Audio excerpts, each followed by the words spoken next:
Part 2. So, now they had something else to worry about. What might happen to Hagrid if anyone found out he was hiding an illegal dragon in his hut? I wonder what it's like to have a peaceful life, Ron sighed, as evening after evening they struggled through all the extra homework they were getting.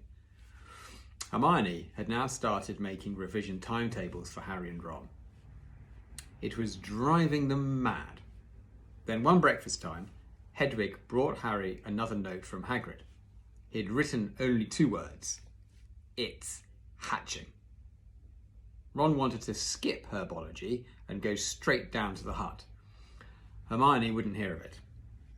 Hermione, how many times in our lives are we going to see a dragon hatching? We've got lessons. We'll get into trouble, and that's nothing to what Hagrid's going to be in when someone finds out what he's doing.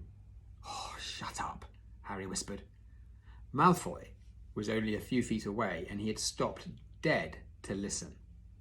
How much had he heard? Harry didn't like the look on Malfoy's face at all. Ron and Hermione argued all the way to herbology, and in the end, Hermione agreed to run down to Hagrid's with the other 2 during morning break. When the bell sounded from the castle at the end of their lesson, the 3 of them dropped their trowels at once and hurried through the grounds to the edge of the forest. Hagrid greeted them, looking flushed and excited.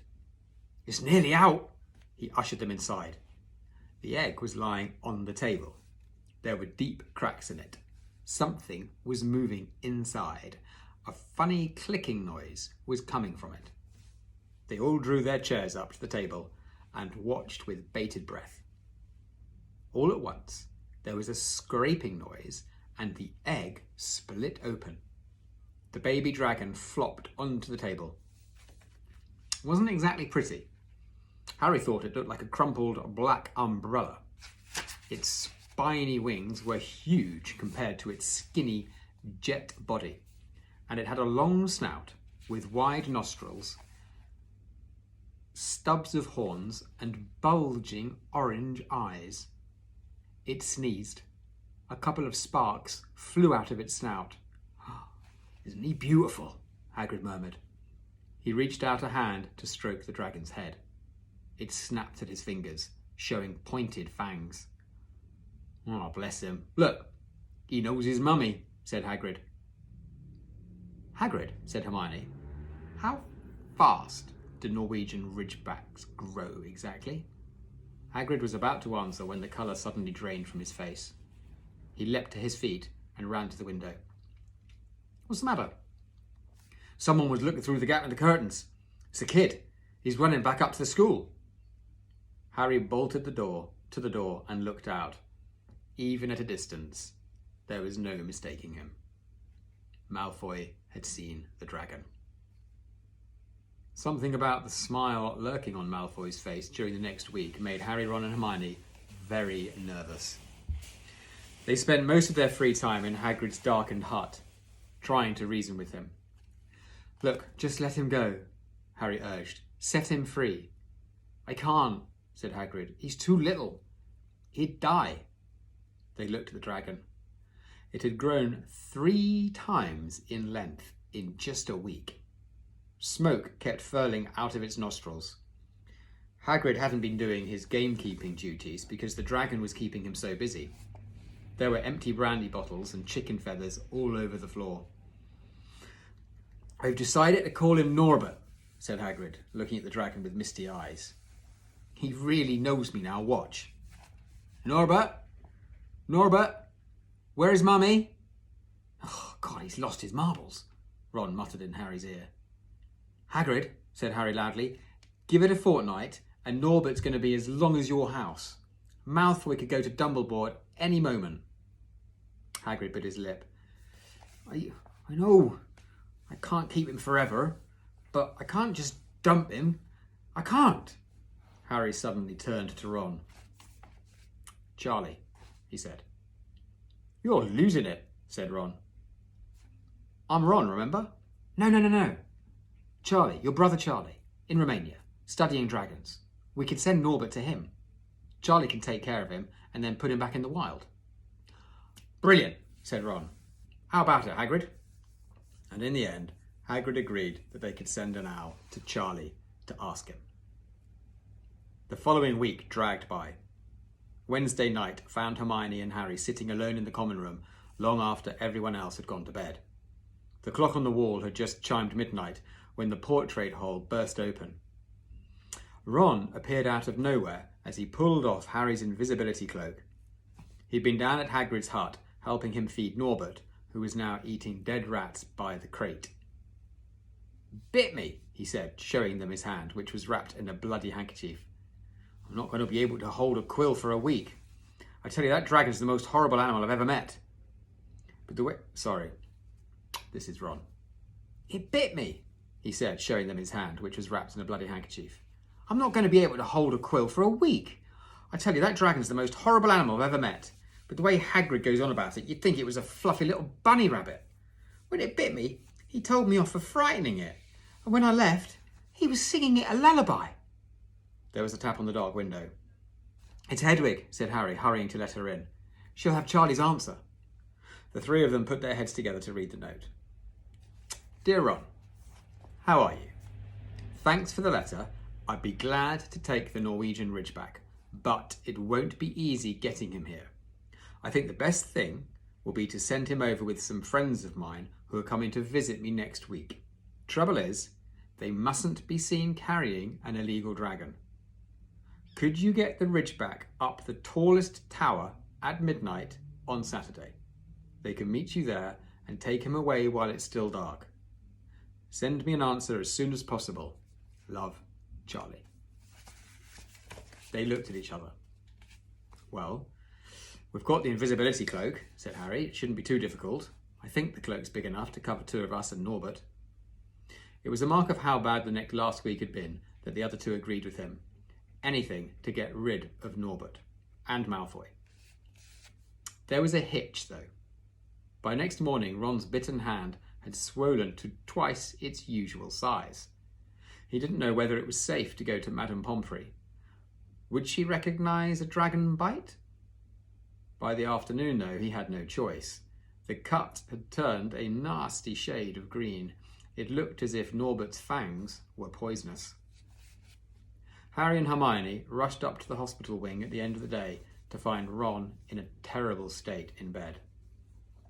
"It's not just my hand," he whispered, "although that feels like it's about to fall off. Malfoy told Madame Pomfrey he wanted to borrow one of my books so he could come and have a good laugh at me. He kept threatening to tell her what really bit me. I've told her it was a dog, but I don't think she believes me. I shouldn't have hit him at the Quidditch match. That's why he's doing this." Harry and Hermione tried to calm Ron down. "It'll be all over at midnight on Saturday," said Hermione. But this didn't soothe Ron at all.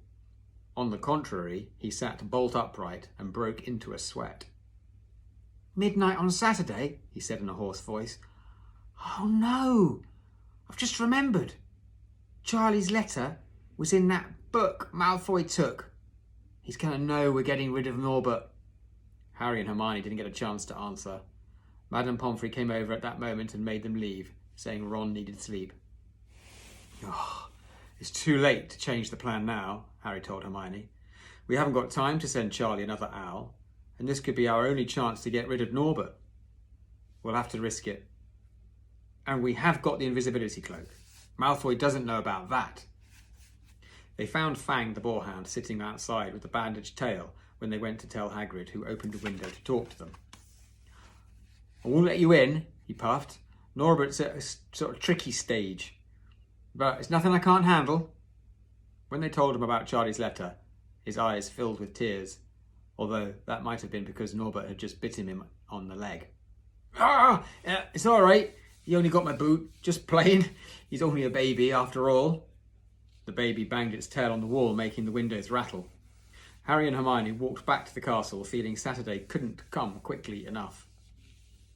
They would have felt sorry for Hagrid when the time came for him to say goodbye to Norbert if they hadn't been so worried about what they had to do.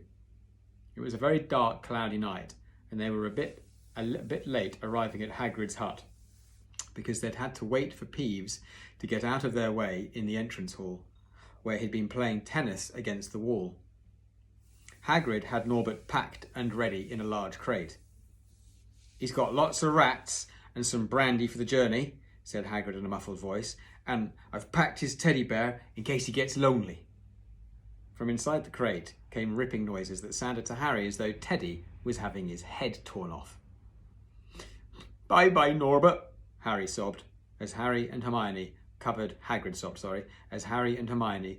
the crate with the invisibility cloak and stepped underneath it themselves. "Mummy will never forget you." How they managed to get the crate back up to the castle, they never knew. Midnight ticked nearer as they heaved Norwood up the marble staircase in the entrance hall and along the dark corridors, up another staircase, then another. Even one of Harry's shortcuts didn't make the work much easier. "Nearly there," Harry panted as they reached the corridor beneath the tallest tower. Then a sudden movement ahead of them made them almost drop the crate. Forgetting that they were already invisible, they shrank into the shadows, staring at the dark outlines of two people grappling with each other 10 feet away. A lamp flared. Professor McGonagall, in a tartan dressing gown and a hairnet, had Malfoy by the ear. "Detention," she shouted, "and 20 points from Slytherin. Wandering around in the middle of the night. How dare you?" "You don't understand, Professor. Harry Potter's coming. He's got a dragon." "Oh, what utter rubbish. How dare you tell such lies? Come on, I shall see Professor Snape about you, Malfoy." The steep spiral staircase up to the top of the tower seemed the easiest thing in the world after that. Not until they'd stepped out into the cold night air did they throw off the cloak, glad to be able to breathe properly again. Hermione did a sort of jig. "Malfoy's got detention. I could sing." "Don't," Harry advised her. Chuckling about Malfoy, they waited, Norbert thrashing about in his crate. About 10 minutes later, 4 broomsticks came swooping down out of the darkness. Charlie's friends were a cheery lot. They showed Harry and Hermione the harness they'd rigged up so they could suspend Norbert between them. They all helped buckle Norbert safely into it, and then Harry and Hermione shook hands with the others and thanked them very much. At last, Norbert was gone. They slipped back down the spiral staircase, their hearts as light as their hands, now that Norbert was off them. No more dragon. Malfoy in detention. What could spoil their happiness? The answer to that was waiting at the foot of the stairs. As they stepped into the corridor, Filch's face loomed suddenly out of the darkness. "Well, well, well," he whispered. "We are in trouble." They'd left the invisibility cloak on top of the tower. I'm going to stop there today. Tomorrow, chapter 15, The Forbidden Forest. Okay, bye-bye everybody. See you tomorrow.